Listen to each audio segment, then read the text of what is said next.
Alright, update tayo mga kaibigan dito kay Pastor Apollo Kibuloy. Issue na nagtitrending pa rin hanggang ngayon mga kaibigan. Ito na, Peking Charity Group, kasal utos umano ni Kibuloy para makalikom ng malaking kapirahan. Nagtitrending ngayon mga kaibigan sa Pilipinas, sa social media. Ito na. Na ang kaya mong isakripisyo sa ngalan ng pananampalataya. Ang mga OFW na dating miyembro ng Kingdom of Jesus Christ ni Pastor Apollo Kibuloy umabot daw sa puntong nameke ng charity group. Yan mga kaibigan ha, nameke daw ang mga member. Ganon. Okay. Nameke ng kasal at kinalimutan pati sariling pamilya. Sa front tayo ng balita niya, si Mayan Los Baños. Mas maraming perang maibibigay, mas marami ang matatanggap na blessing. Ako ganon. Ibang klase talaga pala ito si Pastor. Ano, ulitin natin? Medyo magulo Medyo naguguluhan ako. Mas marami ang Mas maraming perang maibibigay, mas marami ang matatanggap na blessing. Dumali. Yan daw ang pamantayan ng pananampalatayang itinanim sa utak ng mga miyembro ng Kingdom of Jesus Christ na pinamumunuan ni Pastor Apollo Kibuloy.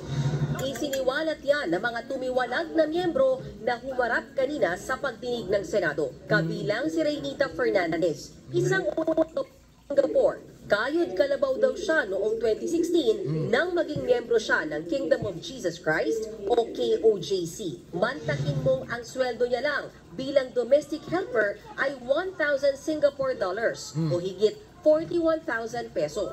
Pero ang kota niya sa KOJC times 12 niyan. Naku, ganon. Atrasado pa. Oh my God. Mas malaki, mas makapunta ka sa langit. Parang ganon. Okay, continue lang ha. 12,000 Singapore dollars, katumbas ng kalahating milyong piso sa loob ng 6 na buwan. Naku, 6 na buwan may limit pa. OMG na. Sari-sari ito si Kibuloy eh. Akapala na lang daw talaga ng mukha para lang maabot ang kota at matupad daw ang pangako sa kanila ni Pastor Kibuloy. Dumating pa sa puntong pati bahay ni Fernandez na wala na sa kanya. Naku, ano bang pangako yan? Basta't pira. Naku, talaga si Kibuloy. Ang pangako niya, makakapunta ka sa langit. OMG. The more tithes you will give, the more blessings you will get. So, because of that, the more money you give, the more blessing you get. I lost my house. Hindi na ako makabayad sa aking bahay ng mortgage and everything. And I owe a lot. Because has never been stopped. Pag magiging party po kami ng month of blessings, ang equivalent po ng aming makukuha from the Father is 10 years of blessings. Spiritually, physically, including the 7 generations of our families.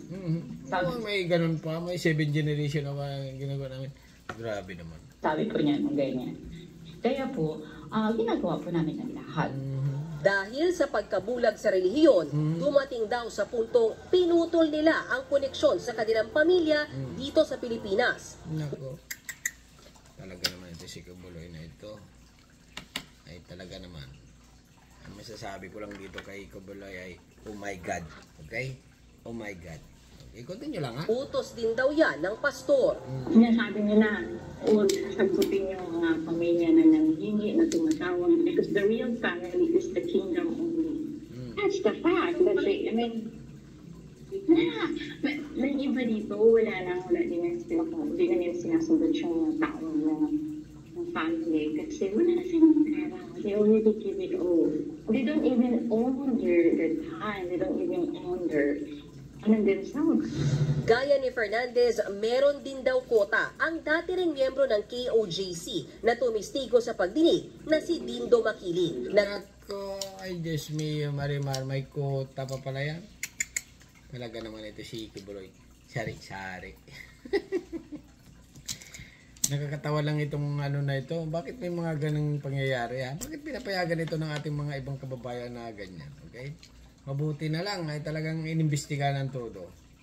Talaga naman si Kibuloy. Sari-sari. Okay, continue lang ha.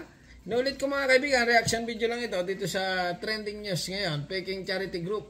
Kasal, utos umano ni Kibuloy. Mas maraming pera mas makakapunta ka sa langit. Okay? Continue lang. Tatrabaho siya sa Canada. Gabi-gabi raw silang nakakalikom ng 165,000 pesos mula sa mga malls at superstores para kay Op. Parang sa Canada ito Sandali. Ulitin natin mga kaibigan Ito na Gabi-gabi raw silang nakakalikom ng 165,000 pesos mula sa mga malls at superstores para kay Kibuloy. Gagamitin daw ang pera sa Children's Joy Foundation na isang charitable organization na binuo ng pastor. Kunwaring para sa mga mahihirap na bata sa Pilipinas ang malilikom na donasyon. Pero ang totoo, para raw ito sa panggasolina ng jet ni Kibuloy. Nako, Diyos mio, Marimar. Pulgoso anak ni Janice. Talaga naman si Kibuloy. Pero mga kaibigan, si Pastor Apollo Kibuloy, malakas ito. Malakas sa langit kasi pinatigil niya yung ABS-CBN dati Stop! Di sarado, okay? Pero balik tayo Balik tayo dito sa news kay Pastor. Isinasakay rin daw sa jet ni Kibuloy ang malakihang transaksyon. Dito na kinwestiyon ni Makiling ang layunin ng Kingdom of Jesus Christ. Lalo pang lumala ang duda niya nang sapilitan siyang ipakasal sa isa rin nilang miyembro para hindi mapaalis ng Canada. Nagpakasal po ako sa isang worker na mawawala na po ng visa para lang po magkaroon ng permanent residency dito sa Canada. So nangyari po, dahil lang po ako'y talagang naturuan ding sumunod po ako. Pakasal. Mayroon po kulang 100 nakasalan po dito sa Canada. Kingdom of Pastor Kibuloy na puro peke. Dito lang po sa Canada. Naku, 100, puro peke. Grabe talaga. Pastor, galaw-galaw. Naku, paliwanag ka sa mga ganyang bagay. Ang mga kaso ni Fernandez at Makiling ay kabilang sa mga rason kaya nagdesisyon ang Department of Justice na kasuhan na ng qualified trafficking at child abuse si Kibuloy. Nagbabalita mula sa Frontline. Naku, pero interesado ako dito sa Interesado ako dito sa sinabi na nito, okay? Mas maraming abuloy, mas malaki ang chance na makapunta sa langit. Ibang klase talaga ito yung si Pastor na ito. Dumali. Ulitin natin, Christ o KOJC. Mantakin mong ang sweldo niya lang bilang domestic helper ay 1,000 Singapore dollars o higit 41,000 pesos. Pero ang quota niya sa KOJC, may quota? Ibig sabihin, may uutang ka pa pag may quota ka. Mahirap yan ganyan. Kasi kung alimbawa sahod mo, pagpalagay na ang sahod mo ay 10,000, okay, 10,000. Bago ang 41,000 ang sahod mo. Paano mo makompyuto kalahating milyon sa loob ng 6 na buwan? Kulang pa. Sangla ka ng bahay mo. Naku, Diyos mo. Times 12 niyan o 12,000 Singapore dollars katumbas ng kalahating milyong piso sa loob ng 6 na buwan. Pakapala na lang daw talaga ng mukha para lang maabot ang kota at matupad daw ang pangako sa kanila ni Pastor Kibuloy. Pangako mapunta sa langit. Diyos mio. Dumating pa sa puntong pati bahay ni Fernandez na wala na sa kanya. Naku. The more heights we will get, the more blessings we will get. So, because Grabe talaga ito si Pastor Apollo. Okay, buti na lang. Hindi alam ng masa yan mga kaibigan. Ngayon lang natuklasan Yun na nga, maliwanag dito. Baka sabihin nyo, fake ito. Ito ay balita ng ng news everywhere. Okay? Na ito mga kaibigan, pag nagbalita ito, talagang pulidong-pulidong real na real. Ayun na nga, update dito kay Pastor na pinakakasuhan na ng Senado. Okay? Peking Charity Group, kasal, utos, umano ni Kibuloy. Anong masasabi nyo? Okay? Hanggang dito na lang mga kaibigan. Comment lang. Bahala na kayo dahil ito ay Filipino reaction lang. Okay? Hanggang dito na lang. Subscribe my channel.